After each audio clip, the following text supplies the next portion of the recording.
warahmatullahi wabarakatuh. Shalom, Om Swastiastu, Namo Buddhaya, Salam Kebajikan, Rahayu.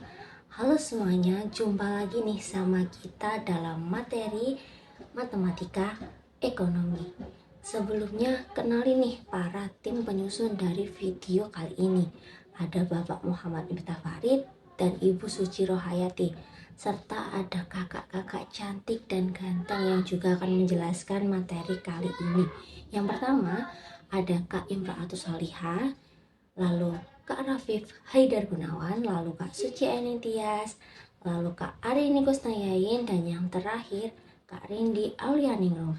Dalam pemaparan kali ini, kakak akan menjelaskan 3 subbab yang pastinya akan menambah pengetahuan kalian.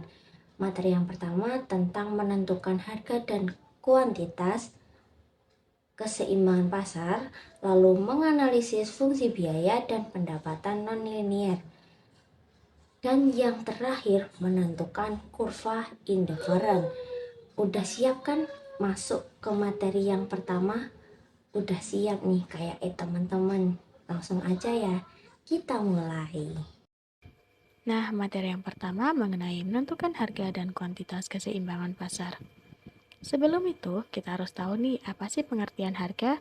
Harga adalah sejumlah uang yang harus dibayar untuk barang dan jasa. Sedangkan pasar adalah lokasi berkumpulnya penjual dan pembeli untuk melakukan suatu transaksi. Menentukan harga adalah proses penting dalam bisnis untuk menetapkan nilai jual produk atau jasa dengan tujuan meraih keuntungan optimal dan tetap menarik bagi konsumen.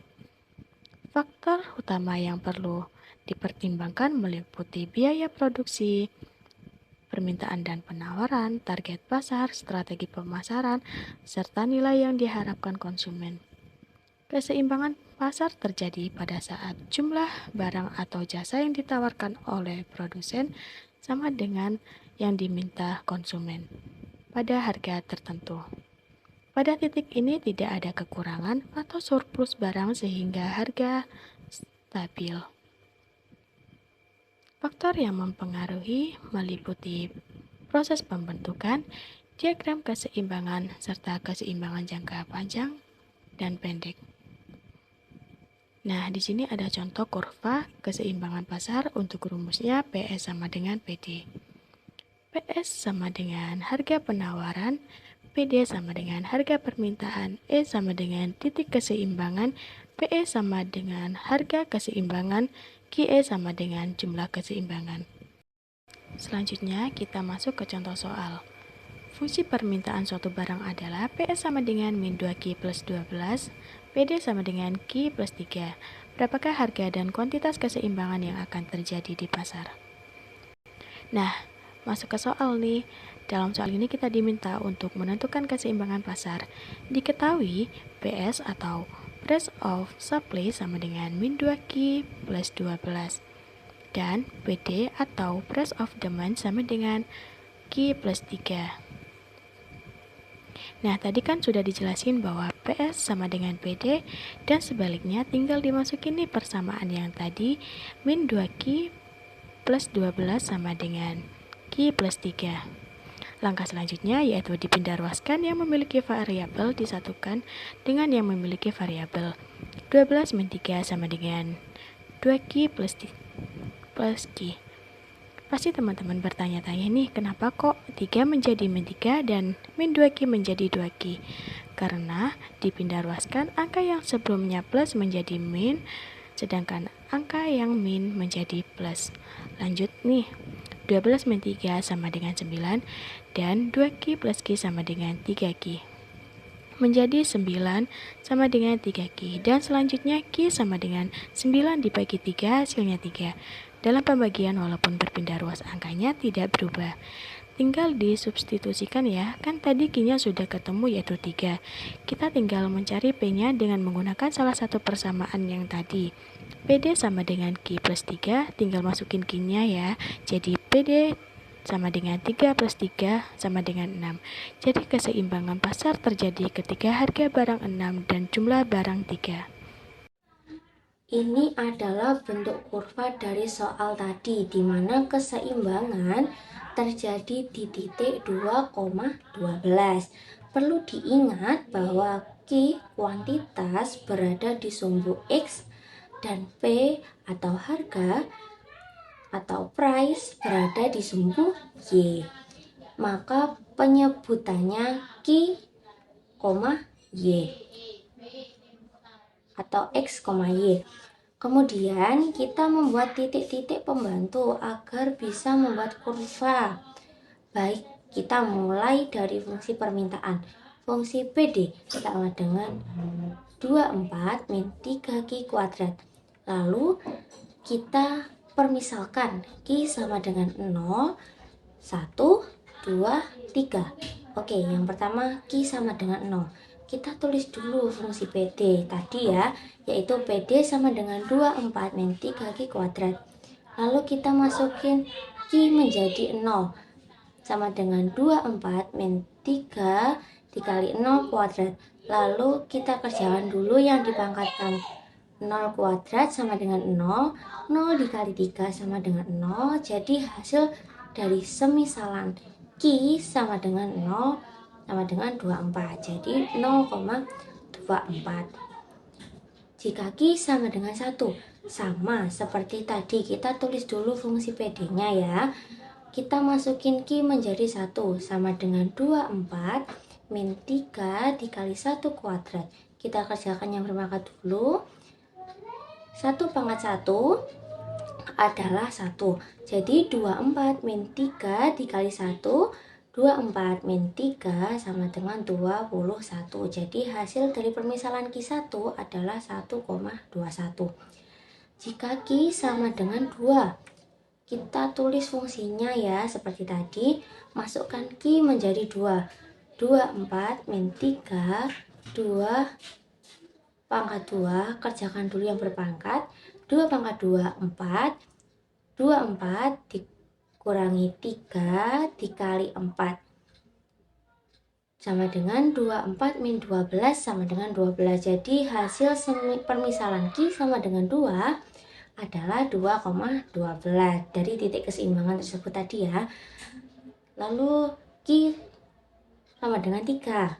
Kita tulis lagi nih fungsinya. 24 min 3 dikali 3 pangkat 2. 3 dipangkatkan 2 dulu sama dengan 9 sama dengan 24 min 3 dikali 9 kita hitung sama dengan 24 min 27 sama dengan min 3. Karena permintaan tidak mungkin min, maka kita cari Q yang berada di titik 0. Kita misalkan titik 2,8. Kita tulis lagi fungsinya. 24 min 3 dikali 2,8 pangkat 2. 2,8 pangkat 2 yaitu 7,84 sama dengan 24 min 3 dikali 7,84 hasilnya 0,48. Kita bulatkan jadi 0. Jadi hasil permisalan Q 2,8 adalah 2,8,0. Nah, untuk PS juga ya, kita perumpamaan 0 Q itu adalah 0, 1, 2, 3. Nah, kita tinggal masukin fungsi PS-nya tadi. Sama dengan Q kuadrat plus 2Q plus 4. Jika Q sama dengan 0, maka tinggal masukin ke rumus fungsi PS-nya tadi. 0 kuadrat plus 2 dikali 0 plus 4 sama dengan 4. Nah, berarti hasilnya 0,4. Lalu Q sama dengan 1. P sama dengan 1 kuadrat ditambah 2 dikali 1 ditambah 4 sama dengan 7. Nah, hasil titiknya 1,7. Lalu Q sama dengan 2. P sama dengan 2 kuadrat plus 2 dikali 2 plus 4 sama dengan 12. Jadi titik yang dihasilkan 2,12. Lalu Q sama dengan 3. P 3 kuadrat ditambah 2 dikali 3 ditambah 4 hasilnya 19. Jadi titik jika Q adalah 3 maka 3,19. Lalu memastikan kebenaran titik yang kita cari tadi ya. PD sama dengan 24 min 3Q kuadrat. P sama dengan 0. Lalu 0 sama dengan 24 min 3, 0 kuadrat sama dengan 24. Lalu kita coba pakai PS nih. Sama dengan Q kuadrat plus 2Q plus 4. P sama dengan 0. 0 sama dengan 0 kuadrat ditambah 2 dikali 0 ditambah 4 sama dengan 4. Nah, berarti betul ya, tadi kita pakai rumus D perumpamaan Q0 itu hasilnya 0,24. Nah, saat kita menggunakan PS dan Q diperumpamakan atau dimisalkan 0, maka hasilnya 4. Selanjutnya kita masuk materi yang kedua, yaitu fungsi biaya dan pendapatan non-linier. Pengertian dari biaya sendiri itu adalah sejumlah beban yang dikeluarkan oleh perusahaan untuk proses produksi yang dapat menghasilkan barang atau jasa. Ada pula fungsi dasar dari biaya adalah TC sama dengan AK kuadrat min BQ plus C, yang berarti apabila A kurang daripada 0, maka kurva akan turun, dan sebaliknya apabila A lebih daripada 0, maka kurva akan naik, sehingga kita diharuskan untuk mencari titik minimumnya terlebih dahulu dengan cara menggunakan rumus formula titik ekstrim, yaitu X atau kata lainnya adalah Q sama dengan min B per 2A. Lalu untuk mencari Y atau kata lainnya adalah C sama dengan min dalam kurung B kuadrat min 4AC per 4A. Mohon maaf itu di PPT-nya kurang jelas ya, karena kepotong rumusnya. Selanjutnya masuk dalam unsur fungsi biaya. Kolom sebelah kiri dapat digunakan untuk mempermudah teman-teman dalam mengetahui arti dari simbol-simbol dalam unsur biaya. Oke, lanjut ke kolom sebelah kanan. Yang pertama ada biaya tetap yang diperoleh dari fungsi yang terdiri dari konstanta saja atau angka saja yang tidak ada unsur embel-embelnya, huruf atau kuantitasnya.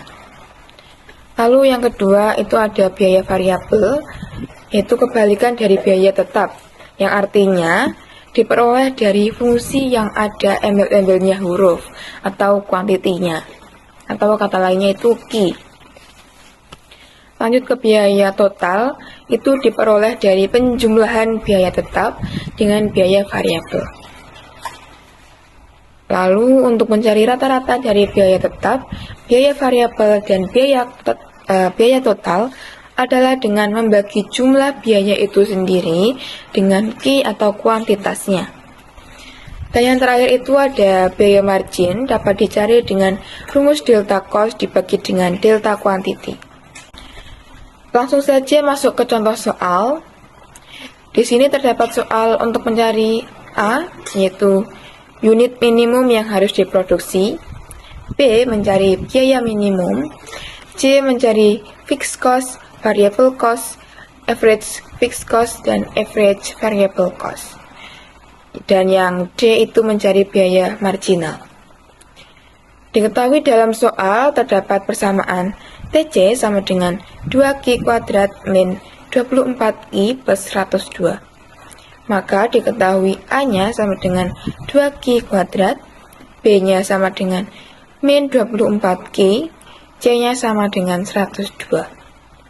Di mana A-nya tadi lebih besar daripada 0, maka di soal diminta mencari unit dan biaya minimumnya. Lanjut ke pertanyaan A, yaitu mencari unit minimum yang harus diproduksi. Berarti kita menggunakan rumus yang tadi, yaitu X atau kata lainnya adalah Q sama dengan min B per 2A. Langsung saja dimasukkan menjadi Q sama dengan min dalam kurung min 24 per 2 kali 2. Lalu dihitung hasil akhirnya adalah 6. Pertanyaan B yaitu sama seperti pertanyaan A, yaitu mencari titik minimumnya. Kita menggunakan rumus C sama dengan min dalam kurung B kuadrat min 4AC per 4A. Langsung saja persamaannya dimasukkan menjadi C sama dengan min dalam kurung min 24 kuadrat dikurangi 4 kali 2 kali 102 per 4 kali 2. Dan ketemu hasil akhirnya adalah 3. Lanjut ke pertanyaan C, yaitu mencari fixed cost atau biaya tetap dari persamaan TC sama dengan 2Q kuadrat min 24Q plus 102. Sesuai dari sebelumnya tadi, PPT sebelumnya tadi, jelaskan bahwa fixed cost itu diketahui apabila persamaannya tidak ada embel-embelnya huruf. Jadi itu langsung ketemu yang tidak ada embel-embelnya huruf, yaitu 102. Lalu mencari variabel cost, yaitu mencari persamaan yang ada embel-embelnya Q. Jadi langsung ketemu 2Q kuadrat min 24Q.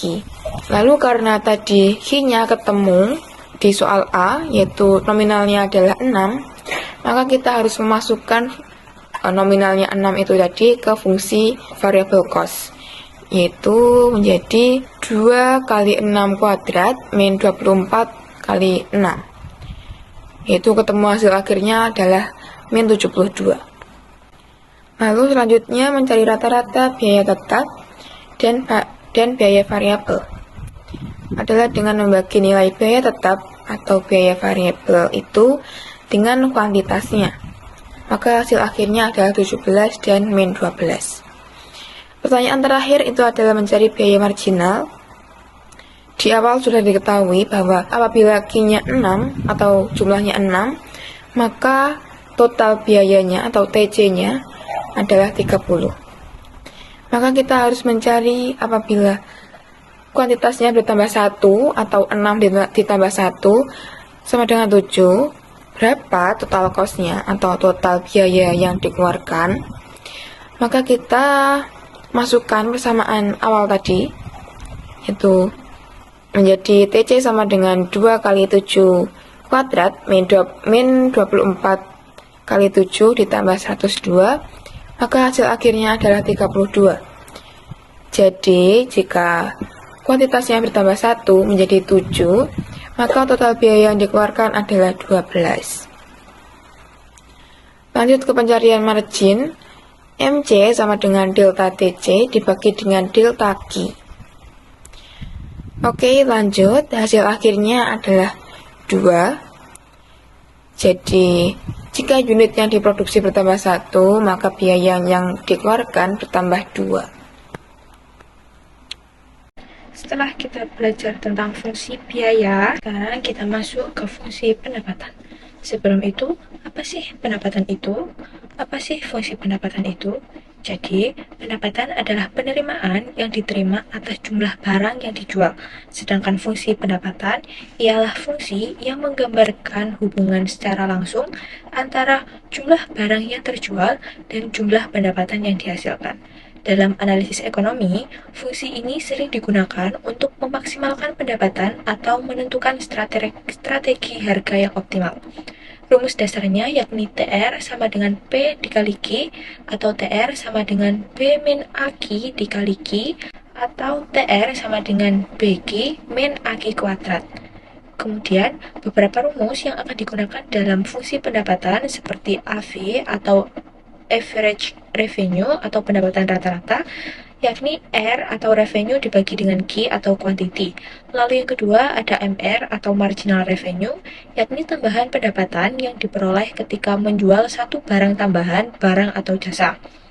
Rumusnya adalah delta TR dibagi dengan delta Q. Nah, untuk mempermudah, apabila ingin mencari kurvanya, apabila A lebih dari 0, maka kurva akan naik. Nah, sebaliknya apabila A kurang dari 0, maka kurva akan turun.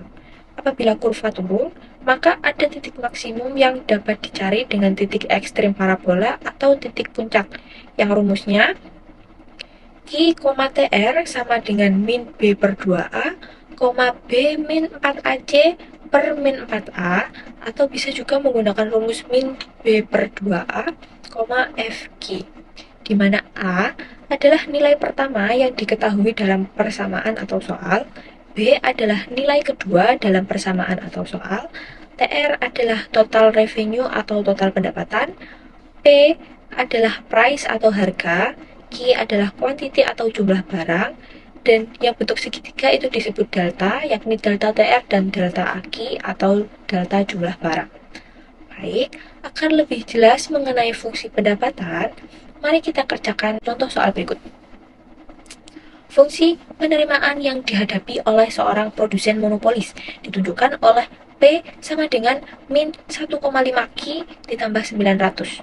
Tentukan A persamaan penerimaan total, B hitunglah penerimaan total jika yang terjual 200 unit, C berapa harga per unit, D hitung penerimaan marginal jika penjualan dari 200 unit ke 250 unit, E tentukan berapa unit yang menghasilkan pendapatan maksimum, F hitung berapa besar penerimaan total maksimum.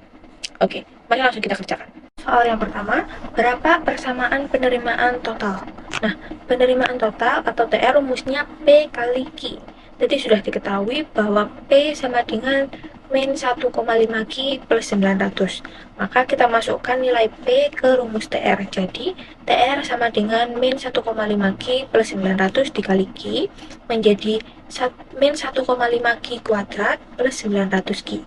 Nah, maka bentuk persamaan penerimaan total adalah min 1,5 Q kuadrat plus 900 Q. Lalu, soal kedua, hitunglah penerimaan total jika yang terjual 200 unit. Nah, tadi kan sudah diketahui bentuk persamaan total. Sekarang ditanya, berapa sih penerimaan total jika barang yang terjual sebanyak 200 unit? Diketahui TR sama dengan min 1,5 Q kuadrat plus 900 Q. Q-nya sama dengan 200. Kita isi Q menjadi 200, sama dengan 1,5 kali 200 kuadrat ditambah 900 dikali 200, sama dengan min 1,5 dikali 40.000 ditambah 180.000, sama dengan min 60.000 ditambah 180.000 sama dengan 120.000. Penerimaan total ketika barang yang terjual sebanyak 200 unit adalah 120.000. Soal yang ketiga, berapa harga per unit? Kita menggunakan rumus AV, yakni AV sama dengan R per Q, sama dengan R-nya 120.000 dan Q-nya sebanyak 200, sama dengan 600. Jadi harga per unitnya adalah 600 per unit. Lanjut soal keempat, hitung penerimaan marginal jika penjualan dari 200 unit ke 250 unit. Diketahui Q1 sama dengan 200, Q2 sama dengan 250, TR1 sama dengan 120.000. Untuk mengerjakan soal ini, kita harus mencari TR2-nya terlebih dahulu dengan Q sama dengan 250. TR sama dengan 1 min 1,5 dikali 250 kuadrat ditambah 900 dikali 250 sama dengan min 1,5 dikali 62.500 ditambah 225.000 sama dengan min 93.750 ditambah 225.000 hasilnya menjadi 131.250. Jadi TR2 nya ketemu 131.250. Selanjutnya kita cari penerimaan marginal. Rumusnya MR sama dengan delta TR per delta Q, di mana delta TR yakni TR2 dikurangi TR1 dan delta Q adalah Q2 dikurangi Q1. 131.250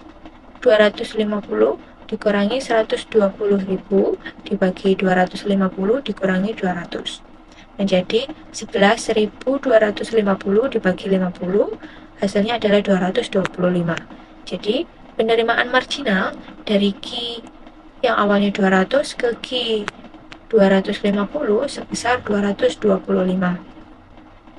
Soal yang kelima, tentukan berapa unit yang menghasilkan pendapatan maksimal. Kenapa soal kelima dan keenam diminta mencari titik maksimum, bukan minimum? Karena persamaan atau soal yang diberikan diketahui bahwa jumlah A lebih kecil dari 0, maka kita harus mencari titik maksimumnya menggunakan rumus yang sama untuk menentukan titik puncak untuk bagian Q atau X-nya saja. Q sama dengan min B per 2A. Diketahui bahwa A-nya adalah min 1,5 dan B-nya adalah 900. Jawab, Q sama dengan min B per 2A sama dengan min 900 dibagi 2 kali min 1,5 sama dengan 900 dibagi min 3 sama dengan 300. Jadi banyak unit yang harus terjual agar mendapatkan pendapatan maksimum sebesar 300 unit. Soal yang terakhir atau soal nomor 6, hitung berapa besar penerimaan total maksimum. Diketahui Q-nya sebanyak 300. Ditanya TR maksimal. Untuk soal ini, kita menggunakan rumus untuk mencari titik puncak bagian TR atau yang Y. TR maksimal sama dengan B kuadrat min 4AC dibagi min 4A, yakni 900 kuadrat min 4 dikali min 1,5 kali 0 dibagi min 4 kali min 1,5. Hasilnya menjadi 810.000 dibagi 6 sama dengan 135.000. Atau kita juga bisa menggunakan rumus yang FQ.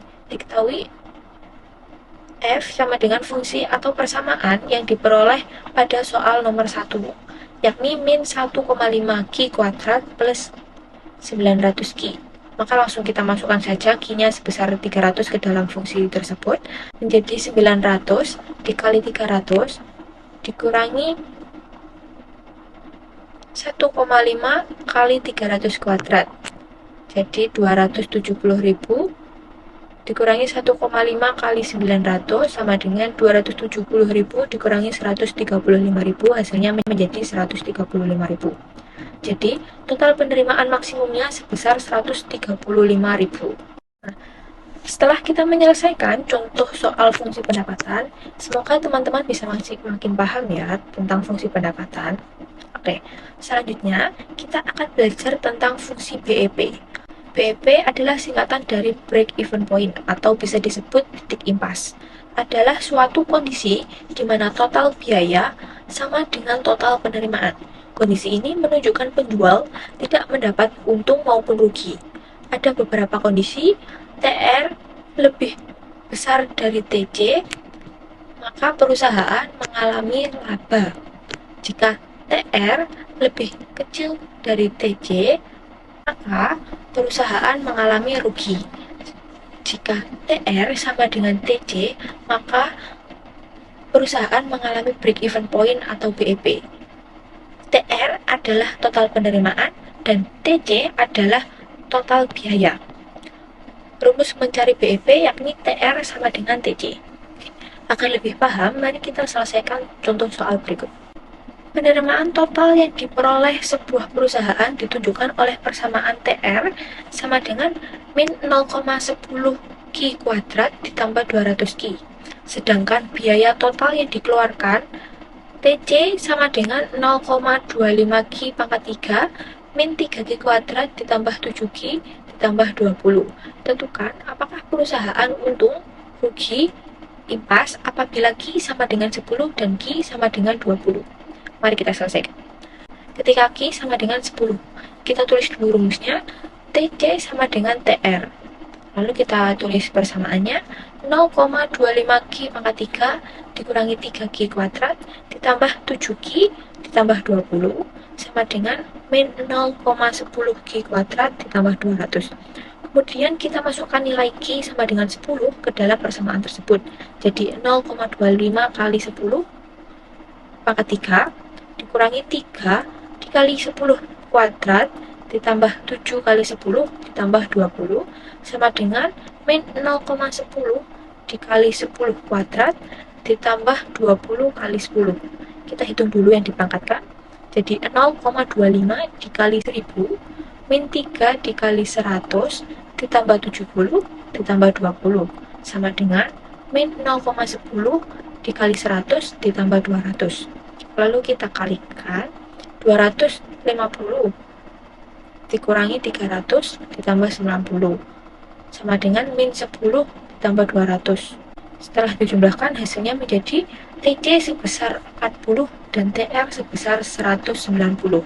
Nah, kondisi ini menunjukkan bahwa TR lebih besar daripada TC. Maka ketika Q sama dengan 10, perusahaan mengalami laba. Ketika Q sama dengan 20, sama seperti tadi, kita tulis dulu rumus dan persamaannya. Rumusnya adalah TC sama dengan TR, dan persamaannya adalah 0,25 Q pangkat 3 dikurangi 3Q kuadrat ditambah 7Q ditambah 20 sama dengan min 0,10 Q kuadrat ditambah 20Q. Kemudian kita masukkan nilai Q sama dengan 20 ke dalam persamaan tersebut. Menjadi 0,25 dikali 20 pangkat 3 dikurangi 3 kali 20 kuadrat ditambah 7 dikali 20 ditambah 20 sama dengan 0,10 kali 20 kuadrat ditambah 20 kali 20. Kita hitung dulu yang dipangkatkan. Menjadi 0,25 dikali 8.000 dikurangi 3 kali 400 ditambah 140 ditambah 20 sama dengan min 0,10 dikali 400 ditambah 400 menjadi 2000 dikurangi 1200 ditambah 160 sama dengan 40 ditambah 400. Setelah dijumlahkan, hasilnya menjadi TC sebesar 960 dan TR sebesar 360, menunjukkan bahwa TR lebih kecil daripada TC. Maka, ketika Q sama dengan 20, perusahaan akan mengalami rugi. Nah, setelah kita mengerjakan soal fungsi pendapatan dan fungsi BEP, semoga adik-adik sudah paham ya. Oke, untuk materi selanjutnya akan dijelaskan oleh rekan kakak, yakni Kak Iim dan Kak Afif. Jelaskan materi lanjutan dari kakak yang sebelumnya tadi ya. Di sini kakak akan menjelaskan tentang kurva indifferent. Kurva indifferent adalah kurva yang menunjukkan berbagai kombinasi konsumsi dua macam barang yang memberikan tingkat kepuasan yang sama bagi konsumen. Di sebelah kiri kita memiliki tabel yang menunjukkan kombinasi barang antara bakso dan sate. Jika kita ingin menambah sate, kita harus mengurangi bakso. Dan di sebelah kanan kita memiliki kurva, bisa dilihat di sini ya.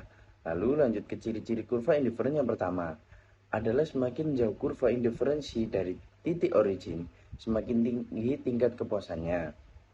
Asumsi ini penting agar asumsi bahwa konsumen dapat membandingkan pilihannya terpenuhi. Kumpulan kurva indiferensi dinamakan peta indiferensi atau indifference map. Hanya mengatakan bahwa makin ke kanan atas tingkat kepuasannya makin tinggi, tetapi tidak dapat mengatakan berapa kali lipat. Lalu ciri yang kedua kurva indifferent menurun dari kiri atas ke kanan bawah downward sloping dan cembung ke titik origin convex to origin. Asumsi ini menggambarkan adanya kelangkaan. Bila suatu barang makin langka, harganya semakin mahal.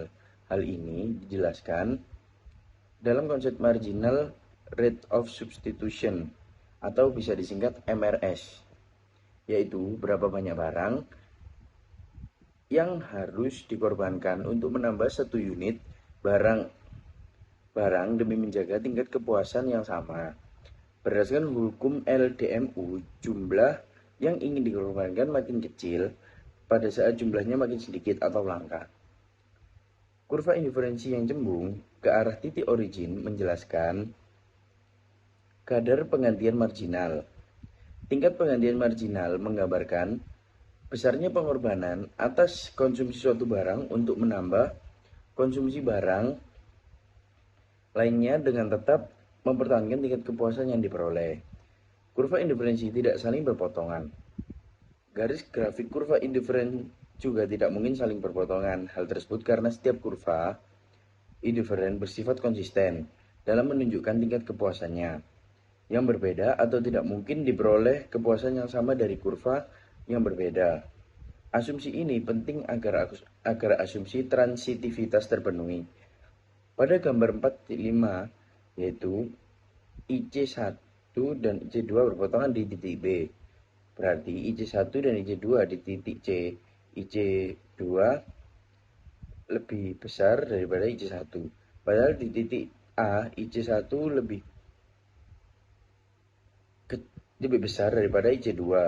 Keadaan itu tidak sesuai dengan asumsi transitivitas yang mengatakan bila A lebih besar daripada B dan B lebih besar daripada C, maka A lebih besar daripada C. Asumsi transitivitas hanya terpenuhi bila IC1 dan IC2 tidak saling berpotongan. Sedikit materi yang bisa saya sampaikan, selanjutnya akan dilanjutkan oleh rekan saya. Oke, selanjutnya kita masuk di contoh soal kurva indifferent. Nah, bisa kita lihat tabel di atas ada 4 macam kombinasi antara makanan dan pakaian. Setiap kombinasi memang memiliki jumlah yang berbeda, namun tingkat kepuasan dari semua kombinasi ini adalah sama. Peter awalnya menyerahkan 6 unit pakaian untuk mendapatkan 1 unit makanan tambahan. Oleh karena itu, MRS atau Marginal Rate of Substitution adalah 6. Demikian untuk pertukaran berikutnya. MRS masing-masing adalah 2 dan 1. Oleh karena itu, MRS X atau makanan untuk Y atau pakaian adalah jumlah Y atau pakaian yang pengurangannya dapat dikompensasikan dengan menambah 1 unit X atau makanan. Dengan tetap menjaga kepuasan yang sama, menariknya, saat Peter mengumpulkan lebih banyak unit makanan, MRS mulai menurun, yang berarti ia siap mengorbankan lebih sedikit unit pakaian untuk makanan. Ada 2 alasan untuk ini. Yang pertama, saat Peter mendapatkan lebih banyak unit makanan, intensitas keinginannya untuk mendapatkan unit pakaian berkurang. Yang kedua, sebagian besar barang merupakan substitusi yang tidak sempurna satu sama lain. Jika barang-barang tersebut dapat saling menggantikan dengan sempurna, maka MRS akan tetap konstan. Dari kurva itu dapat kita lihat ketika jumlah makanan meningkat, maka pakaian akan menurun. Walaupun begitu, tingkat kepuasan dari kurva ini tetaplah sama. Untuk membentuk kombinasi ini perlu ada pengorbanan salah satu barang demi menambah satu barang lainnya.